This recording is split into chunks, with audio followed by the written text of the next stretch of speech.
It's time to ignite your soul and unlock your full potential. Join us on Beneath the Helmet, the podcast exploring firefighters' health and wellness. Hosted by retired Fire Chief Arjuna George, our podcast is the perfect place to start your journey towards becoming the best version of yourself. So come on, let's join the conversation and find out what sets your soul on fire. All right, everyone, welcome back. I got a very special episode today. I get the unique opportunity to have an interview with three individuals who are involved in this amazing new documentary coming out October 3rd. I got a chance to connect with Keith Hanks, who many of you may know from the first responder world. He's a firefighter. He's also been on my podcast, and I've been on his podcast a few times. We've connected over the years. Amazing individual who's definitely an advocate for first responder mental health. I also got a chance to meet with Corey and Scott, producer, writer for this amazing documentary, First Responders in Crisis. This documentary will be released October 3rd, 2023. But as you'll see in this episode, there's a very special announcement that September 27th, which is tomorrow, today is the 26th of September, the 27th, there will be a pre-sale of this documentary, and this will be available on iTunes only. So iTunes only, September 27th, you can get a real special deal pre-sale on this amazing documentary. I had the privilege to watch this pre-release. It is very, it's emotional. It's very heart-centered. Definitely, you feel what these first responders went through. And you also see that there's hope at the end of it, which I think is the most important part. So you'll see the tragedy that these individuals went through, but also how they're coping in today's life. So I hope you enjoyed this interview with these three amazing individuals, and be sure to check out this documentary. Once again, October 3rd, being released officially, but pre-sale on iTunes, September 27th, 2023. So I hope you enjoy this episode, and until next time, stay well. I think my second fire was a fatal fire. That's 18 years old, getting off the truck. Didn't think any of it then, but I can still remember that day. It was a 4-year-old girl who was struck by a car. She was dragged 62 feet. Her whole family was there. Death, dismemberment, heartache. A routine day for us was somebody's worst day.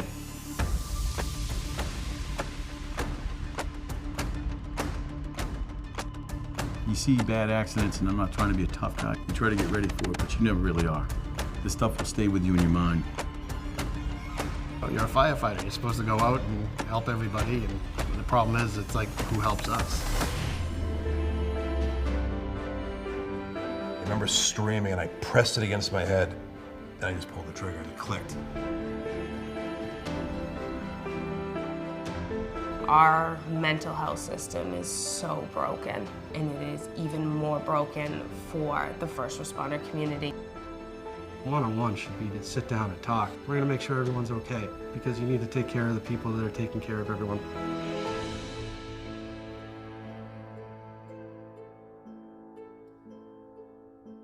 All right, welcome back, everyone. I got a very special episode on Beneath the Helmet today. I got the producers and one of the main characters, definitely a good name to represent Keith, from First Responders in Crisis documentary that's coming out very shortly, I believe, this October. So we have Corey Moss, we have Scott, and we got Keith joining us this podcast episode. Welcome to the show, boys. And I just want to start with maybe Corey, maybe just a quick little introduction of yourself and what brought you to where you are today, filming this documentary and getting this out into the hands of first responders and the world in general. Awesome. Well, thank you so much for having us on your podcast. It's an honor. We're excited to be talking about this film, which comes out almost exactly a month from today. And, it's been a long journey for us. We shot this kind of at the tail end of COVID, and, it took a long time to put it together and find the right way to get it out to the world. So it's finally here and it feels good.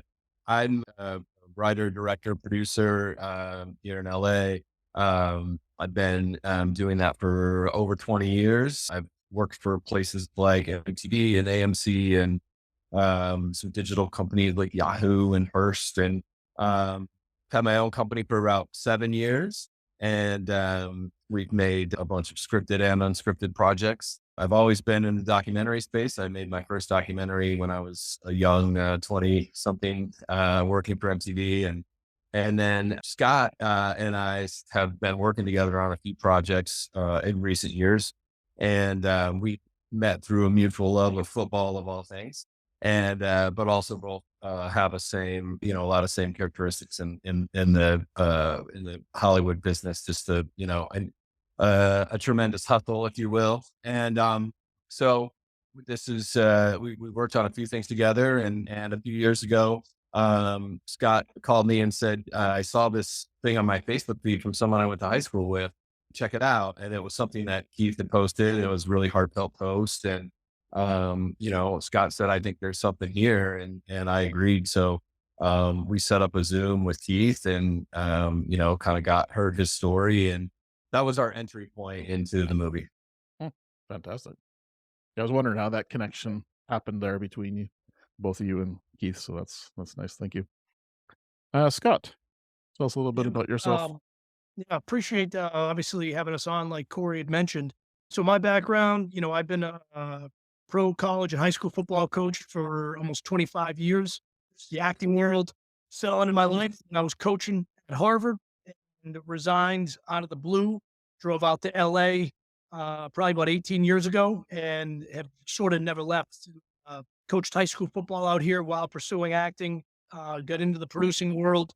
And then most recently spent the last 4 years on the football staff at UCLA, while working as an actor, producer.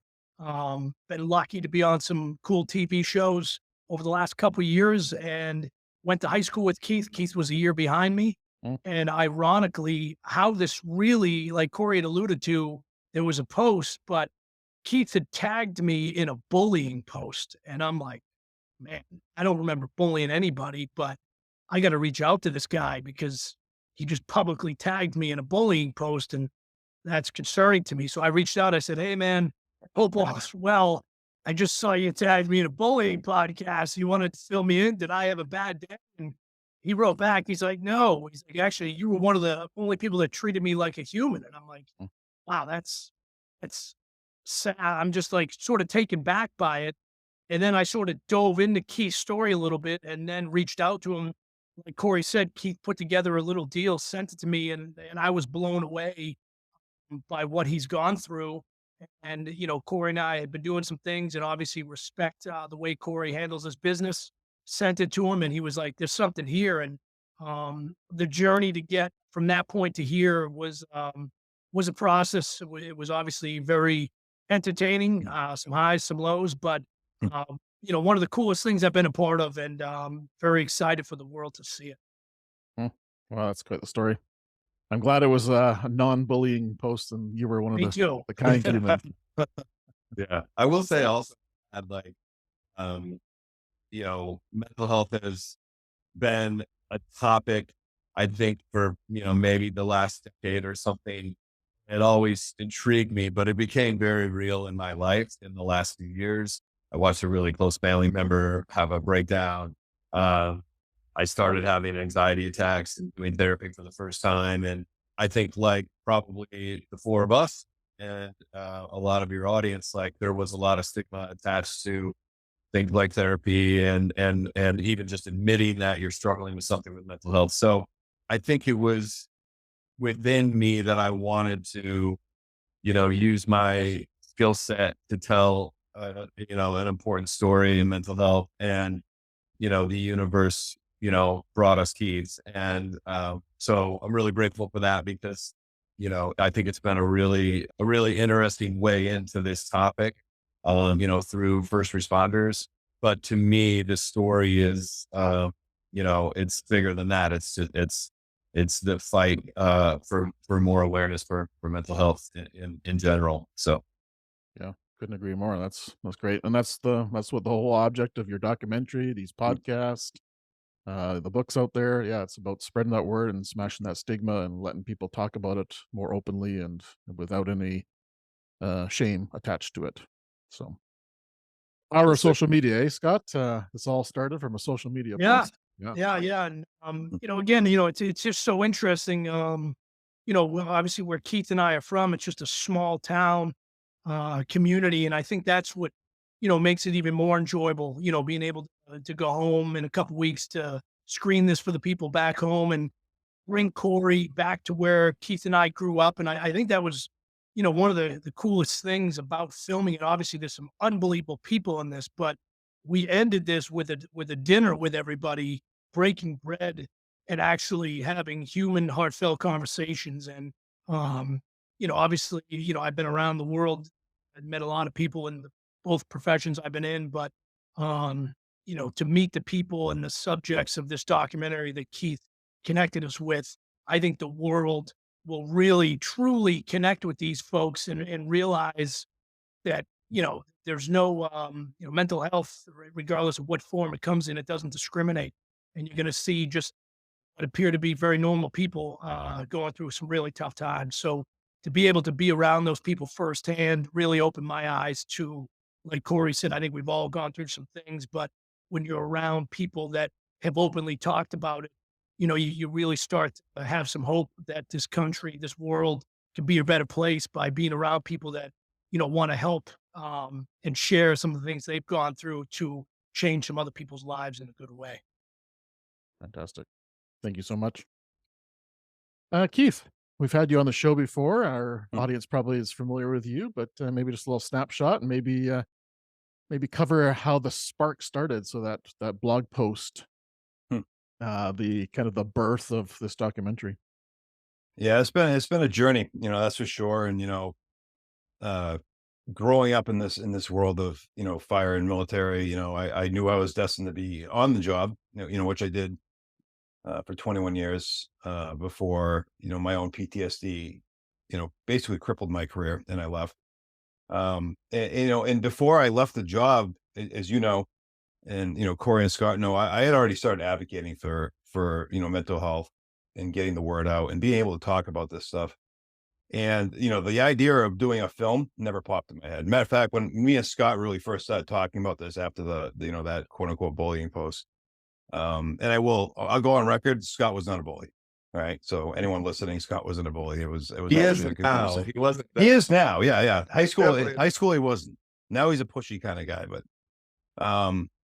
honestly, I was like, hey, can we make like an infomercial? I had no idea it would be like a film. And to go from my roots and everything I had been through to thinking maybe we'll make like a 60-second little snapshot video or something for people to watch to a full length feature film, essentially.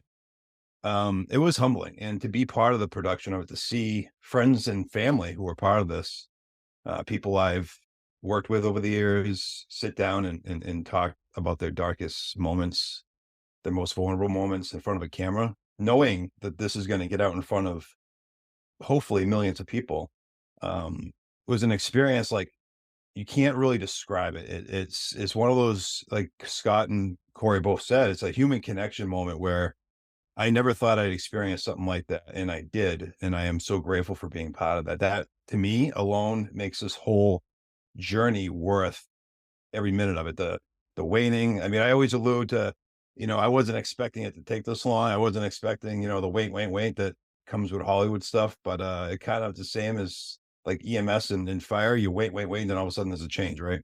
It's very, very similar to that. So that was sort of I was comfortable with that to a point, but here we are, in 3 weeks time, 3.5 weeks time, we're going to be showing this back home, in our hometown, honestly, and in the school that me and Scott both graduated from, which is really cool. So this will be open to the public, or is this to the school itself? It'll be open to the public. Yeah, we're obviously catering to first responders and their families, but it will be open to the public, and we got to iron out the details on how that'll be done. But it's a very big theater. It holds quite a few people, so we're hopeful to maybe not fill at the capacity, but definitely have a big crowd there so we can get word out even more. Fantastic. Well, I am very, I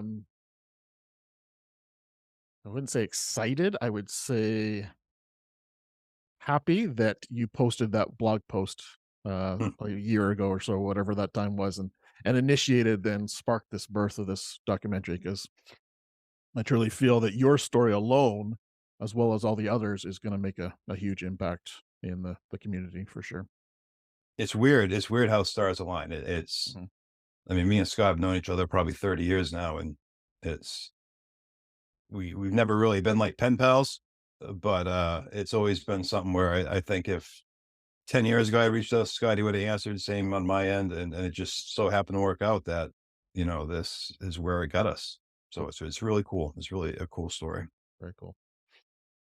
Yeah, I think the timing of it was serendipitous because obviously just with the post and how Scott and Keith reconnected, but the us being able to make the film, Scott and I both having availability in our schedules because of COVID.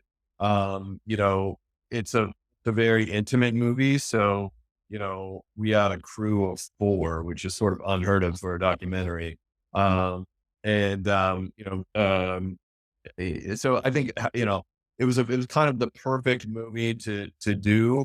I think people were feeling very isolated from having been in COVID for, over a year at that point, or right around a year, I think it was when we shot. So, I think everyone was a little extra vulnerable in a good way. And, I think that all contributed a bit to the powerful tone of the movie.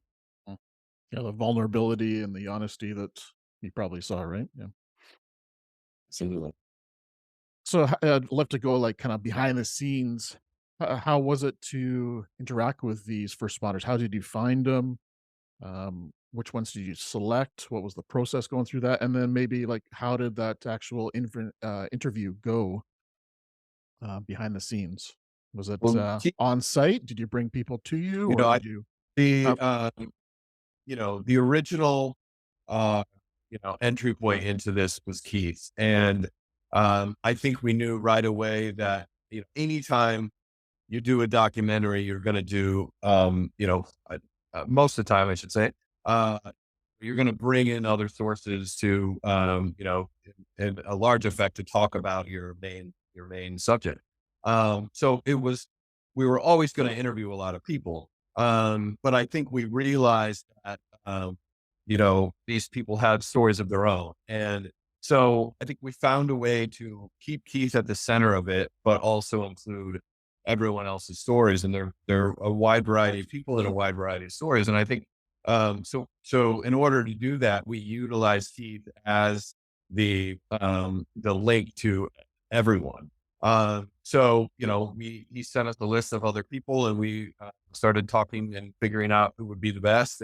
And then it was sort of, Keith helped us with the logistics of where we could film people. And, we wanted to obviously get people in their environment, go inside some firehouses and things like that. So, it was, we didn't have a lot of time to film and we needed to be, really smart with our time, but it all worked out really well. Like, we never felt rushed. I think at the end of the days, we were emotionally exhausted because these interviews were not easy and we would do several in the day. But, you know, I look back and I love the people that came together, in our interview list, the characters, if you will. And I don't think like we knew, you never know if that's going to happen when you make a documentary or not. And, obviously Keith is smart and media savvy. And I think he knew, who would be good to put on camera and things like that. But we had no idea how good these incredible people would be. Very cool. Got Keith, anything to add to that, or? I think, it was definitely a task I was ready for, because I knew when it came down to having people talk about this, I knew who I wanted. But like Corey said, it was, I wasn't prepared for what was said, and it's what makes this so powerful. And I mean, there are parts where there is a lot of emotion being portrayed by people who don't normally portray it, and especially in the public eye. These are people, Arjuna, as you know, and as Corey and Scott have begun to learn, we are very stoic people. And I've always been able to play that part to a T. And even still today, there's times when people have no idea how to read me. And during the filming of this, a lot of people broke that barrier down. People showed true vulnerability, true emotions, and were honest with themselves on, to be completely true in front of a camera, not knowing who's going to see this. It takes some great strength, and a lot of people really came through. And I think I know, 'cause these are all people from my life. I've talked to them over the past, year and a half since we began filming. These are people who have made great changes in their life because of their moment in this film. People who realize that they needed to change things or they needed to work on things, and that hit them while sitting in that seat in front of a camera.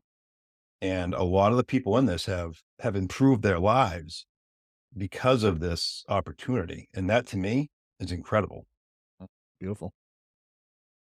Yeah, and I think, just we talk about, people being willing to get vulnerable, especially men, right? It's very hard to do that. I think we've been taught that our whole lives. And, I do some speaking now, and I've talked to a lot of school administrators, coaches lately, and there's a huge fear factor around mental health, right? And, suicides, obviously, as adults and kids, and just the things that people are going through today. And I think what this film can do, and I sort of go back and use the analogy of when we grew up, there was always a bully, right? And the only way to stand up or to confront the bully was to punch him in the face, for lack of a better term. Stand up to the bully, make a stand.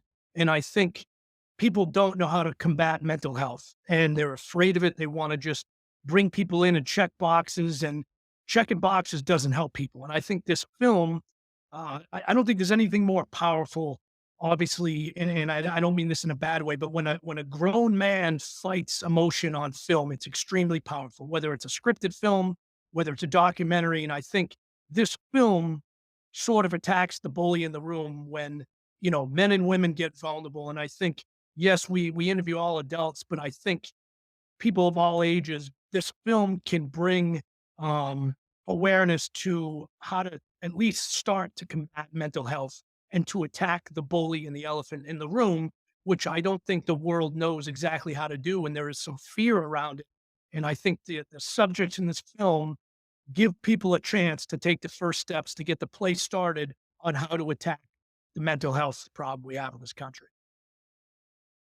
Yeah, I always, pretty much on every podcast I do, I always say that vulnerability is a superpower.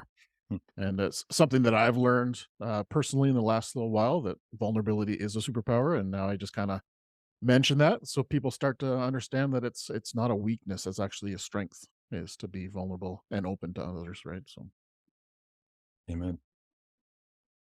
Scott, this wasn't, it just popped in my head now, but I'd love to, before we dig in too deep of other things, what's your thoughts on the fire service now versus football?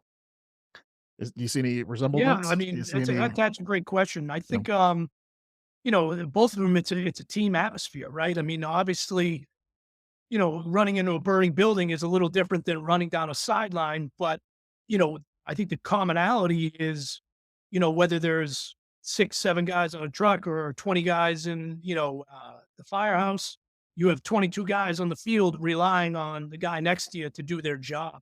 And, obviously sports and life are very different, where, you run into a fire, you might not come out.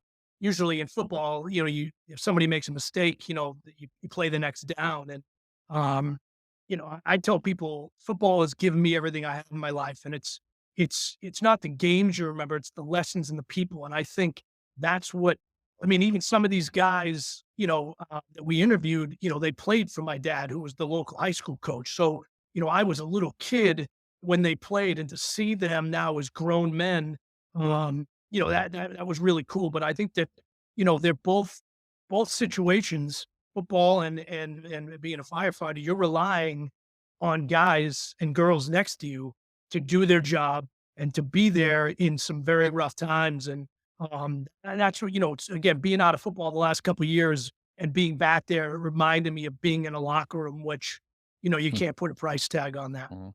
Mhm. Very cool. Yeah, I like that perspective. Thanks. It's true. So, what were some of the biggest challenges you guys came across in producing this, filming it? Anything that kind of was the biggest challenge to you? Probably, right away we lost a sound guy or a film guy. I mean, we're in LA and we're trying to find people in Boston, and where we shot is about an hour plus outside of the city. So, we're talking a couple days before, we didn't even know if we were going to have a camera guy, a sound guy. We lost a sound guy, randomly found, a guy with a camera that knew what he was doing. I mean, you talk about the universe just bringing more people into our lives. But I think just the logistics of being 3,000 miles away, not knowing anybody in small town that has, that could even do anything like that. But to find, the two guys that we had, it was almost a miracle. Hmm. Or you Yeah, were it saying was. you had 4 people in the crew. Is that a big documentary or is that a small documentary? Like, It's it's very, 4. very, very small. Scott and I, and we wore a ton of hats, and then, like you said, we brought in a couple of local guys who were fantastic. Even worked with our cinematographer since then on other projects. So, um, yeah, and I think the other big challenge for this was putting it all together in the editing process. We had hours and hours of beautiful, heartwarming, challenging, interview footage. And, how do we tell the story? And I think also, like, when you're, taking on a subject of this emotional test, you have to be careful that you don't just depress your audience to a point where they want to turn it off. Right. And, I think we pushed the limits of that for the first 2/3 of the movie, and I think really sort of build that. And then, really made a conscious decision for the third act of the movie to show, the happy ending, if you will, of our story, of the story of these men and women in Townsend and nearby Townsend is, and not necessarily that everyone's jumping in the streets and having parades, but just that they've started to find ways to cope. And then we go through and there's little segments on each of those ways, whether it's meditation or life coaching or where the movie actually ends. And my favorite stuff is Brian Moran's Hilltop Farm, where he opened so that first responders and retired first responders could come and just get out of their normal lives and come and be with animals, and not a type of mental health treatment I had ever thought of.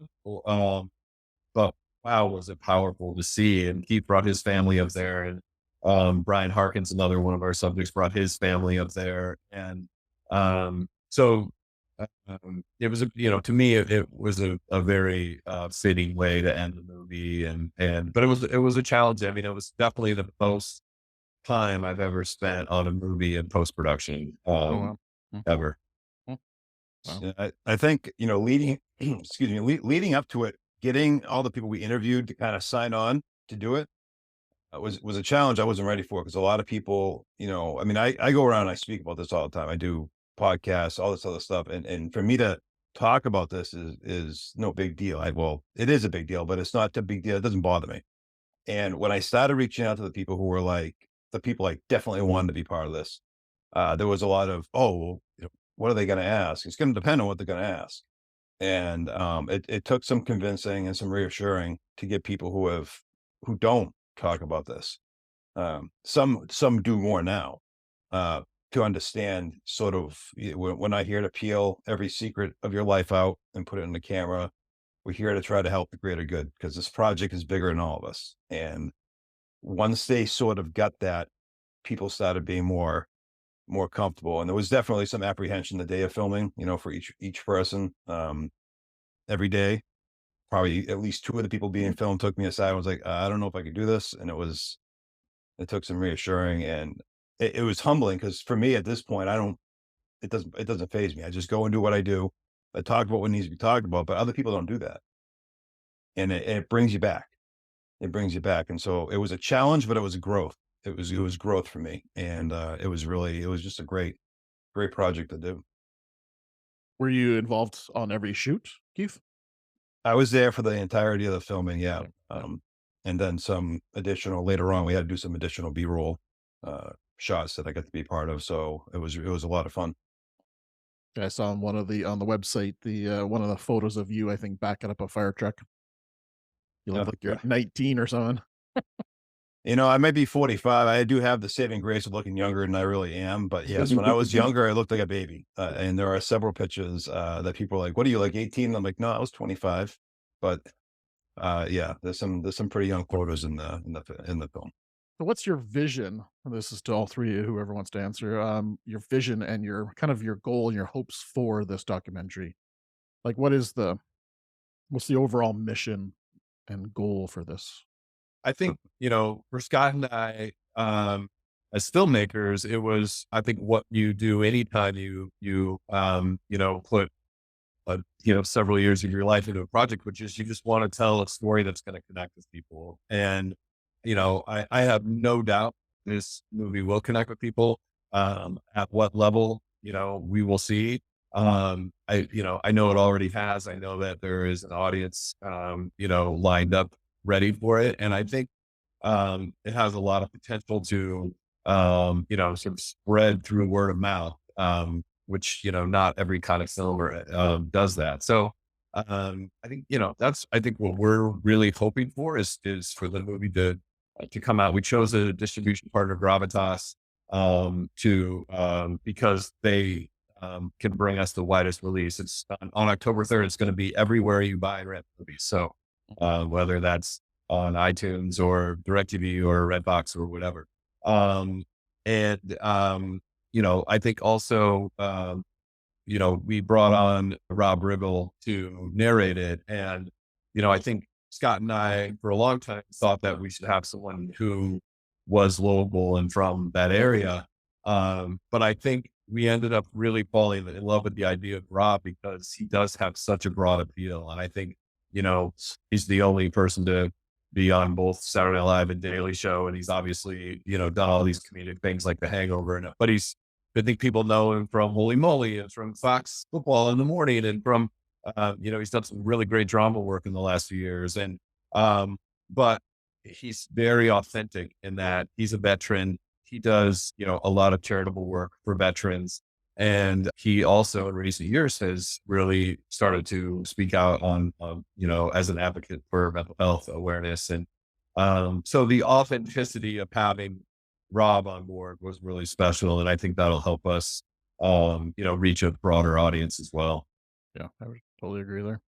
Hopefully people get right away that it's not a cop.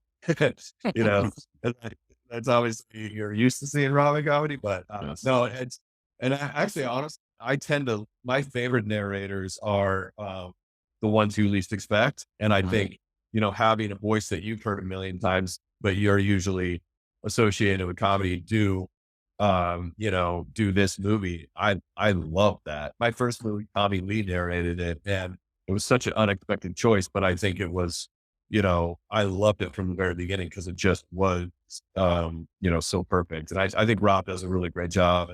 And I'm bummed that the actors are on strike right now because if they weren't, he'd be on this podcast right now. And, he's just as passionate about all of this stuff as we are. I mean, I think that, for me, because of what I do, I always, when I said advocate, it was bringing awareness, right? Which I truly feel this film shares that, right? That it shares the mission of awareness. It brings awareness to a subject that a lot don't talk about. Even though we talk about it more, it's not spoken about as much as people like to think. But it also sort of brings what can be the beginning of a change. It's not just awareness, because awareness is great, but we need a change because people are aware that PTSD and suicide is happening, but people are still dying by their own hands. And so with this film, my hope is always that seeing, 14, 15 different people sharing vulnerability on a screen is going to get people to be able to show vulnerability in their private lives. They don't necessarily have to go on stage and talk about it. They don't got to get in front of a camera and talk about it, but maybe they'll pick up that phone. Maybe they'll call that doctor. Maybe they'll call that therapist, their friend, their mother, whatever it is, and reach out for help. And they'll be able to see in real life, men and women sharing that vulnerability where they reached out for help and now their lives have gotten better, and showing that proof. And so my hope is, that, people out there, first responders or not, will find that courage to be able to reach out for help, to be able to change the culture, to be able to change that stigma in society that's like, well, I can't reach out for help because I'm not going to actually receive help. I'm not going to receive support. If we can start changing that mentality, people will be more apt to reach out for that help. Oh, I'll just add, I mean, obviously what these guys said, but I think anytime you can speak or do something and you can just change or save one person's life, it's all worth it. And I think, hopefully through this film and these people that speak, that we can get to people of all ages and, at least help one person, but hopefully help a lot more to make the greatest decision of their life to ask for help. Beautiful. I'd love to hear from all three of you, maybe one particular story or one particular person that really stood out for you in this, and not to single out anyone else, but just something that really resonated with you and really was a powerful moment in the movie. Share a little story about what really resonated, what kind of pulled at your heartstrings. I'll be honest. I'm pretty close to one of the people who interviewed, Brian Harkins, and we run a peer support group down here, and it's a Zoom based one down here in Massachusetts, and we're pretty close. We know quite a bit of each other's secrets. And during his interview, I was not expecting to see him get as emotional as he did. And I don't want to give away any Easter eggs, but it was, I mean, a lot of people had a lot of power behind what they shared, but for me, seeing someone that I had been through quite a bit with in life share what he did the way he did, it was one of the most powerful moments all that entire week. So I still hold on to it. I still kind of make fun of him for it in a brotherly love kind of way. And he has no idea what I'm talking about, because he does, but he's not, I don't think he's fully prepared for it, but it really stood out for me. I think, obviously we had a lot of guys, and we did have a few women in this, but one of the subjects, Jessie, she talked about, Christmas night. I'm pretty sure a car accident where there was a dead body, and her, I think now ex-husband, was a first responder, and basically they get out, he sees what happens, gets back in the car, like everything, like nothing even happened, like let's go home, celebrate Christmas. And I think they have a little kid in the car, and you're sitting there, and as we're watching this interview happen, you're trying to think Christmas is supposed to be fun, and we get presents and everybody's happy, but what these people, and not only just the first responders, but what their families have gone through during the time they were on the force and after, I wasn't aware of, it wasn't just them that their lives were affected. It's everybody living under their roof. It's, people at other jobs, like how one person's issues can affect so many others, and hers of many. I mean, I think we could all just rattle off everybody that spoke, but when you associated Christmas with, a major car accident and her ex gets in the car and like nothing happened, I was like, wow, I would struggle to give that answer, And I think you bring up a good point about this whole documentary might be a huge key to open some doors to the general public about what the fire service and the first responder world's like. Like you talk about the family aspect of things. There's probably a lot of people that really don't understand the fire service or don't understand other first responder agencies and how they operate and the things they see on a day-to-day basis. So yeah, I think it's far greater than first responder world. I think this is going to be for the general public. That was really eye-opening for me. I'd never really thought about sort of the systemic element to all of this, and that the common theme between everyone we interviewed was that their father was a first responder, and never brought anything home, never talked about it. His father was the same way. Then they went to the military, and the first thing they said in the military was, leave this all here. Don't bring this home. Don't talk about it with anyone. And, so, as much as even you may realize that you want to talk about it or you should talk about it, it's just, like, in you and everything you've gone through in your whole life for a lot of these people whose families were also first responders to do what they did, to hold it in. So yeah, that was definitely probably the most educational part of it for me that I didn't realize. And, I think it's just not something that people think about, especially us here in Hollywood. It's like,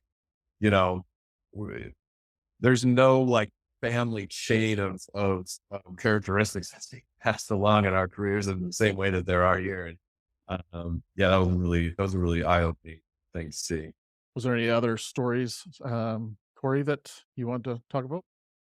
I mean, it's impossible to single them out for me. They were all so powerful. And, my interview style is to have conversations. I don't write questions down. It freaks people out. I went to journalism school. I've been interviewing people since I was a teenager.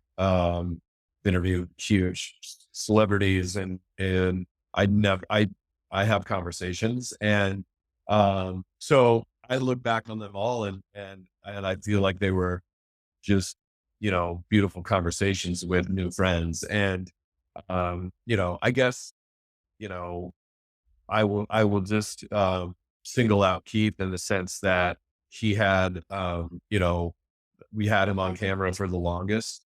We had him on camera a few times and he had to really dig into, a lot.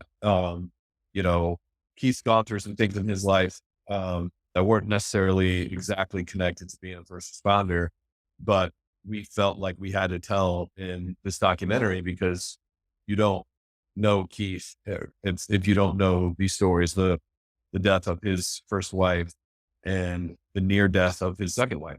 And, so, Keith opening up to Scott and I about those and just, those were, not easy for him to do. And I'll forever be grateful for him to open up. And, I think it really helps you connect with Keith in this movie, even though maybe they're not necessarily about being a first responder.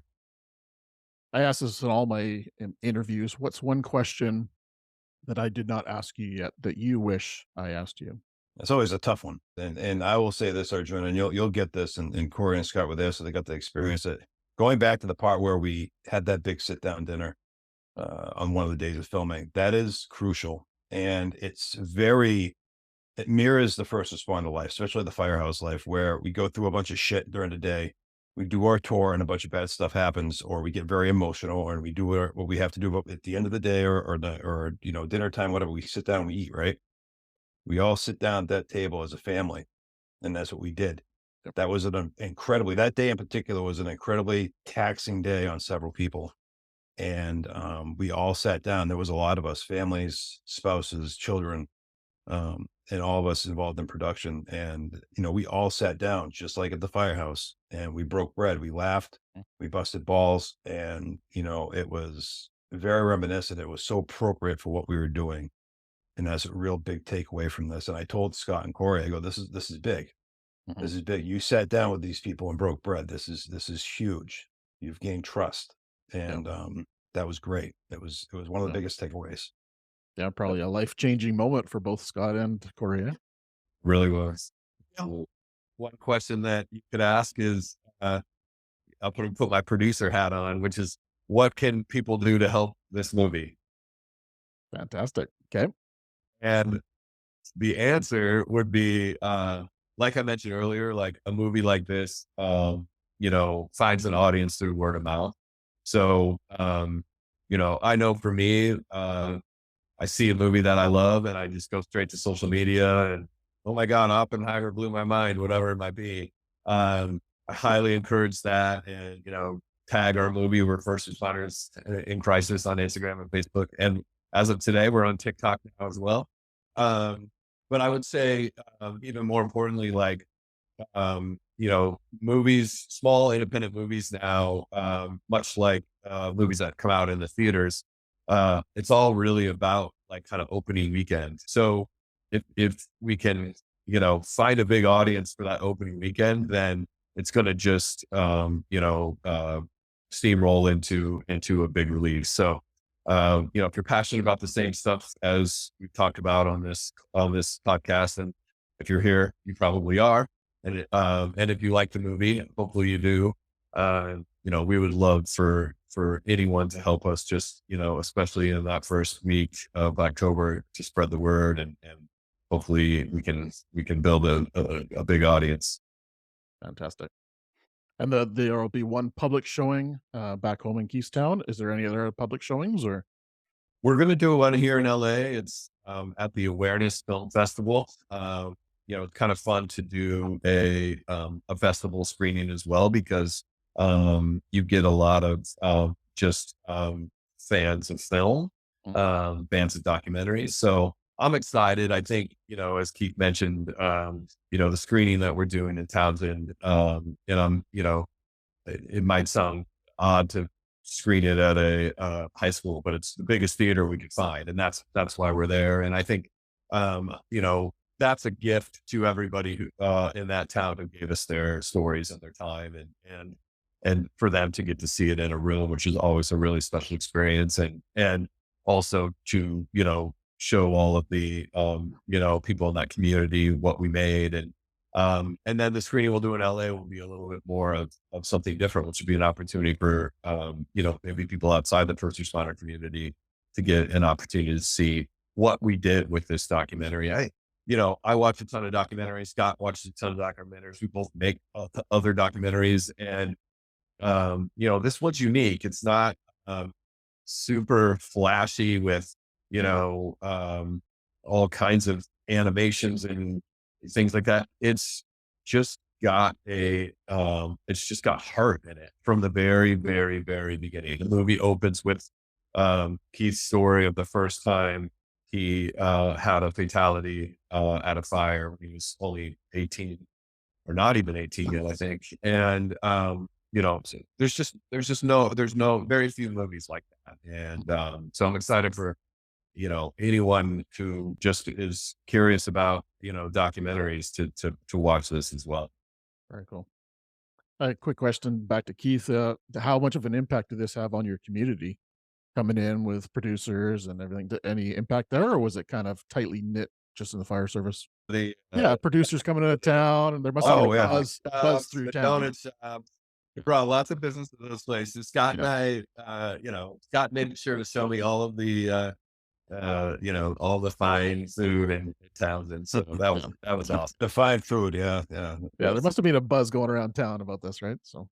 Yeah, for sure. I think it was definitely kind of cool, especially at one of the locations we filmed, one of the like long standing restaurants we did, one day of shooting at. It was definitely really cool, and there was definitely sort of a buzz felt throughout the town. And during this time, I had gotten some phone calls from people being like, "Oh, hey, I heard you were in town, shooting a movie. That's kind of cool." And I don't know, that kind of hits you in a way that, especially given the subject matter of the film, you're not used to. And so it was definitely very cool. Yeah. How about you, Scott? Anything? Really just what those guys said. Anytime you can go back, obviously living in LA, it's quite a distance from Townsend. So to get to go back, Keith was saying, one of the restaurants, I was walking out to grab something from the car, and all of a sudden car drives by, and it's probably like 10:30 in the morning. I look at the person, they, drive a little bit, and then they pull back, and it's my fourth grade teacher. She puts in reverse, so just, puts life in perspective of small town America, that literally right time, right place. All of a sudden there's my fourth grade teacher that I haven't seen in years. We have a catch up moment in the parking lot of the Townsend House restaurant. Just made it that much more enjoyable. But, obviously I love where I'm from.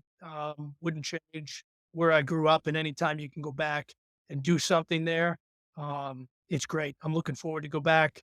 to the screening on that Wednesday. I'm looking forward to going to the high school football game on Friday, then flying back to LA on Saturday. Beautiful. Beautiful. Well, it's been a real treat to get to know all three of you, and I'm super stoked to see this movie come to fruition and get into the hands of, like you said, millions around the world about mental health and the world of first responders. How can people, you mentioned it a couple times, how people can watch this, but maybe just a quick recap where they can find it, where they can watch it, where they can follow you on social, and any other little last minute nuggets on maybe a trailer or anything like that we can add. Yeah, I think the best thing to do is to follow us on Instagram and Facebook and TikTok. We're First Responders in Crisis on all of those platforms. That you'll get all of the information that you need as far as where to find it and things like that. The screenings that we're going to be doing both in New England and back here in LA. And then on October 3rd, it will be anywhere you can buy or rent movies. So I think the biggest ones are iTunes and Amazon, but there's dozens of others as well. So and I believe that I'm going to break some news on your podcast that on September 27th, they're going to do I think it might be iTunes exclusively, but they're going to do a weekend pre-sale discount where I think you can buy the movie for like $5.99 or something like that. So, follow the socials and you can get that information. But yeah, we're really excited to be have it coming up so close. Fantastic. Yeah, all that will be in the show notes for everyone to watch as well. Thank you, and thank you again for having us. It's amazing that what you're out here doing with your podcast, and we're happy to be a part of it. I appreciate it. Likewise. All right, Keith, one last message to all our listeners. What's it? One last message. Could be anything you want. Always a pressure at the end of the show. I always tell people to try to find strength in trauma, and it's not to always bring this back to it, but there's growth in this. And like I said earlier, a lot of the people involved in this project have had massive growth since being part of this project, and it's because a lot of us faced our trauma, and so finding strength in trauma is huge. Yeah, well, it makes us more resilient. Absolutely. Yeah. Scott, a message for you? Pick up the phone and ask for help. Yep. That's it. Amen. So true. So true. Yep. Thank you. Finish off with Corey. I'm really surprised that Scott didn't say "win your mind, win your freedom." I know. Hold on. We got that. I mean, there we go. Oh, you got it on a t-shirt even. Nice. Yeah. That's true. Mine is "win your mind, win your freedom." Yeah, but I'd much rather have somebody pick up the phone than talk about their mind, because you can't win your mind and win your freedom if you don't have your life. So I like it. I like it. Thank you again. Really appreciate it. Thank you, everyone. Thanks, AJ. Appreciate it, guys. Yep. Very looking forward to seeing this released. So awesome. Thanks everyone for listening. And until next time, stay well. Thank you for tuning in to Beneath the Helmet. We hope that this podcast has provided you with valuable insights into the world of firefighters' health and wellness. Remember, caring for your physical, mental, and spiritual well-being is crucial to achieving optimal performance. Join us next time on Beneath the Helmet for more inspiring conversations. Until then, stay well.